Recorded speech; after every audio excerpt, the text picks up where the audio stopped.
Raj K ಕೃಷ್ಣನ ಜೊತೆ ನಮ್ಮ ವಂಶಿ ಡೇಟ್ ಫಿಕ್ಸ್ ಆಗಿದೆ. ಕೃಷ್ಣ ವಂಶಿ ಮಾರ್ಚ್ 2ರಿಂದ ರಾತ್ರಿ 9:30ಕ್ಕೆ ನಿಮ್ಮ ಉದಯ ಟಿವಿಯಲ್ಲಿ.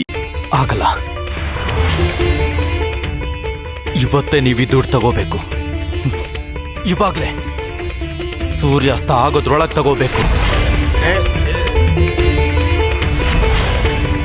ಇವತ್ತಿನ ದಿನ ಕಳೆದು ಹೋಯ್ತು ಅಂದ್ರೆ ಆಮೇಲೆ ಯಜಮಾನ್ರು ಹೇಳ್ತಾರೆ ಸೂರ್ಯಾಸ್ತ ಆಗೋದ್ರೊಳಗೆ ಯಾಕೆ ಕೊಡ್ಲಿಲ್ಲ ಅಂತ. ಅವ್ರು ಹೇಳ್ತಾರೆ ಒಂದ್ ವೇಳೆ ಯಜಮಾನ್ರು ಇಲ್ಲ ಅಂದ್ರೆ ಅವ್ರ ಪರವಾಗಿ ನೀವು ತಗೊಳ್ಳಿ ದಾಮು ಅವ್ರೆ. ಬಡ್ಡಿ ಮೊದಲೇ ಕೊಟ್ಟಿದ್ದೀನಿ, ತಗೊಂಡು ಹೋಗಿ ನಿಮ್ಮ ಯಜಮಾನ್ರಿಗೆ ಕೊಡಿ. ಒಟ್ಟು 10 ಹೊನ್ನುಗಳು.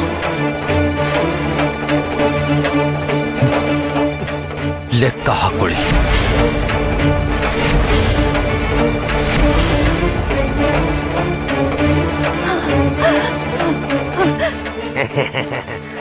ಅಯ್ಯೋ, ಅದು ದುಡ್ಡು ಲೆಕ್ಕ ಹಾಕೋ ಅವಶ್ಯಕತೆ ಏನಿದೆ ಶಿವಪ್ಪ?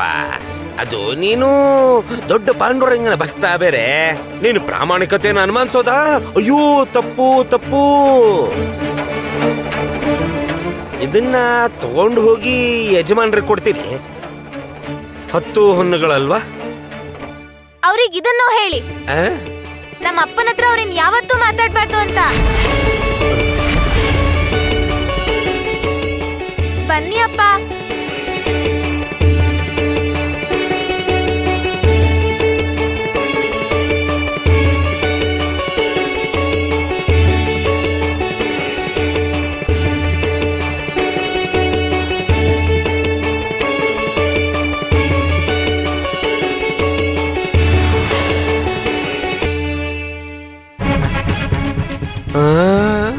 ಅಯ್ಯೋ, 10 ಹೊನ್ನುಗಳನ್ನ ತಂದು ಕೊಟ್ಬಿಟ್ರು. ನವಮಿ ಸೂರ್ಯಾಸ್ತ ಆಗೋದ್ರೊಳಗೆ. ಯಜಮಾನ್ರೆ, ಅವರು ಗಿರ್ರ ಅಂತ ಚಕ್ರ ತಿರುಗಿಸ್ಬಿಟ್ರು. ಸಕ್ಕು, ನೀನ್ ನಿಜವಾಗ್ಲೂ ತುಂಬಾ ಪುಣ್ಯ ಮಾಡಿದ್ಯಾ.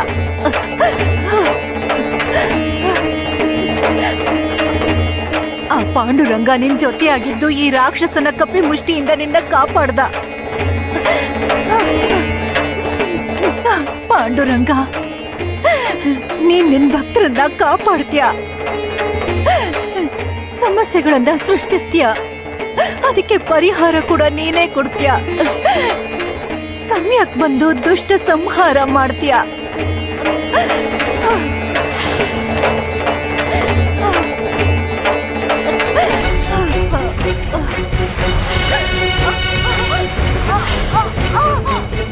ದುಷ್ಟರನ್ನ ಸಂಹಾರ ಮಾಡ್ತಾನ, ರಾಕ್ಷಸರನ್ನ ಅಂತ್ಯ ಮಾಡ್ತಾನ. ವಿಶ್ವಾಸ ದ್ರೋಹಿ, ಉಂಡು ಮನೆಗೆ ದ್ರೋಹ ಬಗೆದಿದೀಯ. ನನ್ನ ಉಪ್ಪು ತಿಂದು ನನಗೆ ಶಾಪ ಹಾಕ್ತೀಯ. ನನ್ನ ಶತ್ರುನ ಹೊಗಳಿ ನನ್ನನ್ನೇ ಹೀಯಾಳಿಸ್ತೀಯ. ಹಾಗಿದ್ಮೇಲೆ ಇನ್ನು ಯಾಕೆ ನಿನ್ನ ಹಣೆ ಮೇಲೆ ಆ ಕುಂಕುಮ? ಅದನ್ನ ಅಳಿಸಾಕೆ. ಕುಂಕುಮನ ಅಳಿಸಿ ನಿನ್ನ ಹಣೆಗೆ ಸಗಣಿನ ಹಚ್ಕೋ.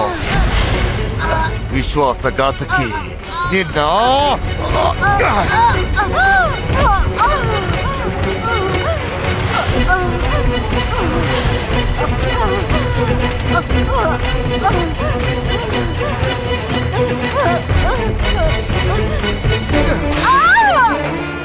ಸಕ್ಕುಗೆ ಬಿಡುಗಡೆ ಸಿಗ್ತಾ.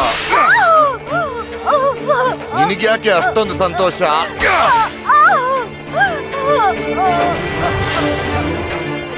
ಸಾಲನ ತೀರ್ಸಿದ ಮಾತ್ರಕ್ಕೆ ನಾನು ಸಕ್ಕುನ ಬಿಟ್ಬಿಡ್ತೀನಿ ಅನ್ಕೊಂಡಿದ್ಯಾ? ಇದು ನವಕೋಟಿ ನರೋತ್ತಮನ ಮುಷ್ಟಿ. ಈ ಮುಷ್ಟಿಯಿಂದ ಯಾರು ತಪ್ಪಿಸ್ಕೊಳಕ್ಕಾಗಲ್ಲ. ಸಕ್ಕುನು ತಪ್ಪಿಸ್ಕೊಳಕ್ಕಾಗಲ್ಲ, ನೀನು ಕೂಡ ತಪ್ಪಿಸ್ಕೊಳಕ್ಕಾಗಲ್ಲ.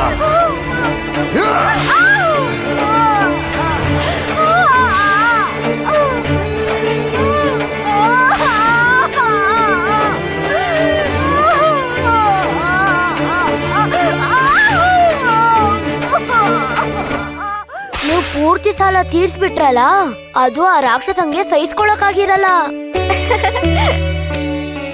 ಆಗ ಅವನ್ ಮುಖ ಸೀದೋಗಿರೋ ರೊಟ್ಟಿ ತರ ಆಗಿರುತ್ತೆ ಅಲ್ವಾ? ಬಿಡೋ ಪಾಂಡು, ಅವ್ರ ಮುಖ ನೋಡಿದ್ರೆ ಇರೋ ಬರೋ ಪಾಪಗಳು ಸುಕ್ಕೋತವೆ, ನೋಡ್ದೇ ಇದ್ರೆ ಒಳ್ಳೇದು. ಸಾಲ ತೀರಿದ್ಮೇಲೆ ಅಪ್ಪ ಹೇಗಿದ್ದಾರೆ ಅಂತ ನೋಡು. ತುಂಬಾ ದಿನಗಳಾದ್ಮೇಲೆ ನಗ್ತಾ ಇದ್ದಾರೆ. ನನ್ ಪಾಂಡುರಂಗನ್ ಹಾಗೆ ನಗ್ತಾ ಇದ್ದಾರೆ.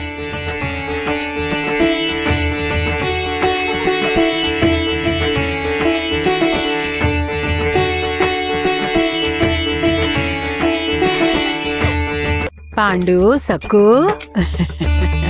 ಈಗ ನಿಮ್ಮಿಬ್ಬರಿಗೂ ದೃಷ್ಟಿ ತೆಗಿತೀನಿ. ನಿಮ್ ಜೊತೆಗೆ ಪಾಂಡುರಂಗನ್ಗೂ ತೆಗಿತೀನಿ, ಸರಿನಾ? ಅವನಿಗೇನಕ್ಕೆ? ಹುಡುಗಿ ಜೊತೆ ಹೋಗಿದ್ ನಾನು, ಕಷ್ಟಪಟ್ಟು ಮೂಟೆ ಎತ್ಕೊಂಡ್ ದೇವಿ ಉತ್ಸವಕ್ಕೆ ಹೋಗಿದ್ ನಾವು, ಕಷ್ಟಪಟ್ಟು ಎಲ್ಲ ಮಾಡಿದ್ವಿ. ನನ್ ಕೋಲಿನ ಸಹಾಯದಿಂದನೇ ಹುಡುಗಿ ಹಗ್ಗದ ಮೇಲೆ ನಡೆದಿತ್ತು. ಇನ್ನು ಲಡ್ಡು ಮಾರಕ್ ಸಹಾಯ ಮಾಡಿದ್ ಲಕ್ಕು ಅಮ್ಮ. ಈ ಕರಿಯಪ್ಪ ಏನ್ ಮಾಡ್ದ? ಇವನಿಗೆ ದೃಷ್ಟಿ ತೆಗಿಬೇಕು? ನಮ್ಮಿಬ್ರು ತೆಗಿ ಮುತ್ಕಮ್ಮ ಸಾಕು. ಪಾಂಡು, ಇಲ್ಲೋಡು, ನಮ್ ಸಕ್ಕು ಮತ್ ನೀನು ಉಪ್ಪಿನಕಾಯಿ ಮಾರೋದಕ್ಕೆ ತುಂಬಾ ಕಷ್ಟಪಟ್ಟಿದ್ದೀರಾ. ಆದ್ರೆ ನಮ್ ಪ್ರಯತ್ನ ಸಫಲವಾಗೋದಕ್ ಕಾರಣ ಆ ಪಾಂಡುರಂಗ. ನಮ್ಮನ್ನ ಮುಂದೆ ನಡೆಸೋನು ಅವನೇ. ಅದಕ್ಕೆ ಅವನಿಗೆ ದೃಷ್ಟಿ ತೆಗಿಬೇಕು. ಹಾಗಾದ್ರೆ ಸರಿ. ಲೇ ಬಾಲ ಮೇಧಾವಿ, ಮಾತ್ ಸಾಕು, ನಿಂತ್ಕೋ, ದೃಷ್ಟಿ ತೆಗಿತೀನಿ. ಅತ್ತೆ, ಒಂದ್ ನಿಮಿಷ ಇರಿ, ಸ್ವಲ್ಪ ಕೊಡಿ ಅದ್ ನನ್ಗೆ. ನೀವ್ ಬನ್ನಿ ಈ ಕಡೆ, ಇಲ್ಲಿ ನಿಂತ್ಕೊಳ್ಳಿ ಬನ್ನಿ. ಅಯ್ಯೋ, ನಂಗ್ಯಾಕೆ? ನಿಮಗ್ ದೃಷ್ಟಿ ತೆಗಿಯೋದು ಕೂಡ ತುಂಬಾ ಮುಖ್ಯ. ನಂಗ್ಯಾಕುಮ್ಮ? ನಾನೇನ್ ಮಾಡಿದೆ ಅಂತ? ಬಹಳಷ್ಟು ಮಾಡಿದೀಯ ಅಮ್ಮ. ನಿನ್ ಹತ್ರ ಇದ್ದಿದ್ 8 ಹೊನ್ಗಳನ್ನ ಪ್ರಾಣನ ಪಣಕ್ಕಿಟ್ಟು ಕಾಪಾಡಿದ್ಯಾ. ನೀವ್ ಕಳ್ಳನ್ನ ತಡೀದೇ ಇದ್ದಿದ್ರೆ ನಾವ್ ಪೂರ್ತಿ ಮುಳುಗೋಗ್ತಾ ಇದ್ವಿ. ನೀವು ನಮ್ಗೆ ಆ ಪಾಂಡುರಂಗನ್ಗೆ ಸಮಾನ. ಅದಕ್ಕೆ ಖಂಡಿತವಾಗ್ಲೂ ನಿಮ್ಗೂ ಕೂಡ ದೃಷ್ಟಿ ತೆಗಿಬೇಕು ಅತ್ತೆ. ಅತ್ತೆ ದೃಷ್ಟಿ, ಅಮ್ಮ ದೃಷ್ಟಿ, ಹೊರಗಿನೋರ್ ದೃಷ್ಟಿ, ಪಕ್ಕದವ್ರ ದೃಷ್ಟಿ, ಅಸೂಯೆ ಪಡೋರ್ ದೃಷ್ಟಿ, ಎಲ್ಲರ ದೃಷ್ಟಿನೂ ಪೂರ್ತಿಯಾಗಿ ತೊಲಗ್ ಹೋಗ್ಲಿ.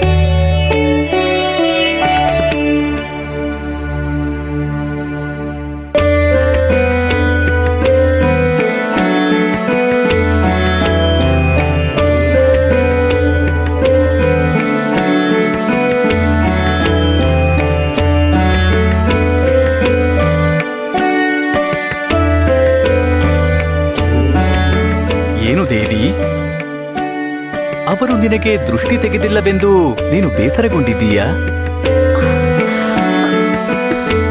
ಹಾಗೇನಿಲ್ಲ, ತಮಾಷೆ ಮಾಡಬೇಡಿ. ಮತ್ತೆ ಏಕೆ ಈ ಮೌನ?